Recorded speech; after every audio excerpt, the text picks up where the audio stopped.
Alors, quel était l'objectif de ces sanctions, de ces mesures adoptées par l'administration Bush? Je crois qu'elles étaient doubles. La première est d'ordre économique. Vous savez que les remessas constituent la troisième source de revenus aujourd'hui du pays. Donc il y avait un coup sévère porté à l'économie cubaine. Et la deuxième raison, elle était d'ordre politique.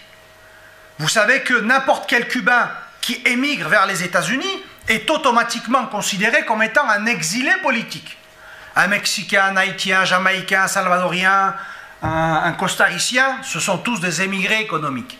Mais un Cubain est considéré par la loi comme un exilé politique.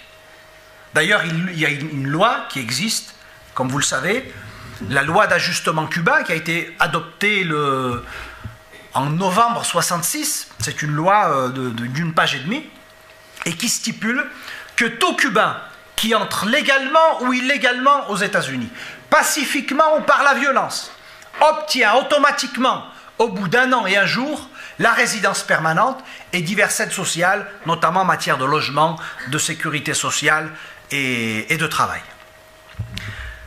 Donc vous imaginez bien que ça constitue un formidable outil d'incitation à l'émigration légale et illégale.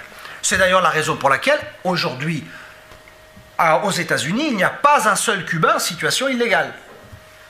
Il y a sûrement il doit y avoir au moins un habitant de Pau en situation illégale. Sûrement. Au moins un. Mais il n'y a pas un seul Cubain, parce qu'ils sont automatiquement légalisés. Pourquoi je disais ça? J'ai fait une digression, puis j'ai perdu le fil de mon discours. Donc voilà oui, considérés comme étant des exilés. Mais il y avait une contradiction entre l'affirmation des autorités états-uniennes de considérer tous les Cubains comme des exilés politiques et la réalité des faits.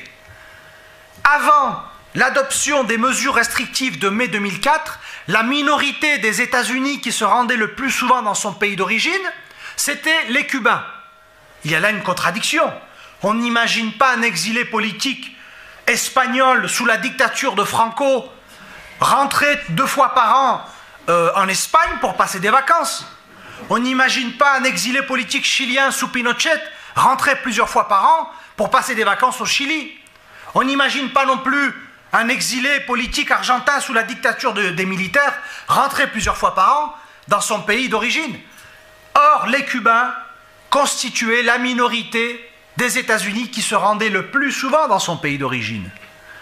Et ce qui démontrait, et qui démontre, puisque c'est maintenant le cas, vous avez 1 demi-million de Cubains sur le 1,2 million qui habitent les États-Unis, entre l'émigration, l'exil des années 60, l'émigration qui a suivi et les enfants de ces catégories, il y a 1 demi-million de Cubains qui se rendent chaque année à Cuba.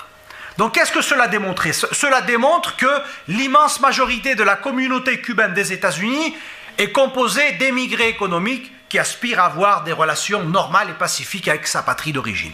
Donc, bien entendu, l'administration Bush ne pouvait pas accepter cela et c'est la raison pour laquelle elle a imposé ces restrictions de mai 2004 jusqu'à septembre 2009.